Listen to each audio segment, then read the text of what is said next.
இருந்த வீடு என்னடா ஒளி பார்த்தேன். ஏறு கூட்டினேன். வயக்காட்டை உழவு செய்த போது வயலிலே பாருகிறேன் தமிழ் சொல்லை பாரெடுத்து பாறையினே உன்னை நான் மணிக்கணக்கில் பேச சொன்னேன், முடியவில்லை. என்னப்பா செய்வது? இலக்கணப்படை எங்கிருந்து வந்தது? தமிழுக்கோர் அச்சம். ஏனென்றால் பாரதி என்று ஒருவன் இருக்கிறான் என்றால் அவனை போலவே அவன் அங்கத்திலும் தமிழிலும் சொற்போரிலும் வேறிலும் நிற்கிற ஒரே தமிழ் ஆளுமை பாவேந்தன் பாரதிதாசனையே தமிழ் எங்கெல்லாம் இருக்கிறது? தமிழ் எங்கள் உயிருக்கு நேர் என்று தெரியும். அந்த தமிழ் எங்கள் உயிருக்கு நேர் என்பதை உயிர் வரிகளால் உயிர் தமிழால் எழுதுகின்றார். நானும் எழுதினேன். 10ஆம் வகுப்பு படித்த அவனியாளர் அரசு. அப்படி எழுதின தமிழுக்கு மதிப்பு கிடைக்கவில்லை. ஆனால் அங்கீகாரம் கிடைத்தது மதுரை இலக்கிய மன்றத்தில்.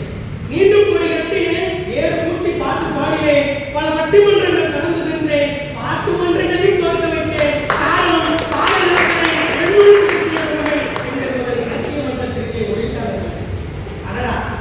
நான் முகப்பாவனை கூறுவதற்கு பிள்ளை அல்ல, புகழ்ந்து பேசுவதற்கு பிள்ளை அல்ல.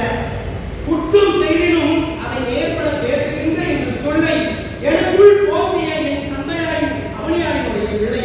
அதனால் உங்கள் அனைவரையும் என் தமிழின் உயிராக கொண்டு பாரதிதாசனையே பெண்கள் மத்தியில் ஆளுமையாய் அமர்ந்திருக்கிறார் என்றோ அவன் வெற்றிப் போர்வையில் இருக்கும் நீராத வீரம் இங்கெல்லாம் இருக்கிறது என்றால் இங்கே பா என்று என் தமிழ் சங்கத்திற்கு நாங்களே கவலை தாய்மொழிகிறோம்.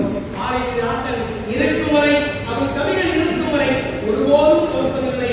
மதுரை இலக்கிய மன்றத்தினுடைய பிள்ளைகள் அவரை இருக்கும் வரை எங்கள் தமிழுக்கு விடை ஏதுமில்லை.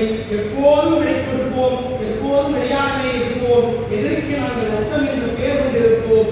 அதுதான் பாரதிதாசன் சொன்ன அந்த மறக்க முடியாத ஒரு வரி. எங்களுடைய நெஞ்சில் நெருப்பாயும் இருக்கிறது.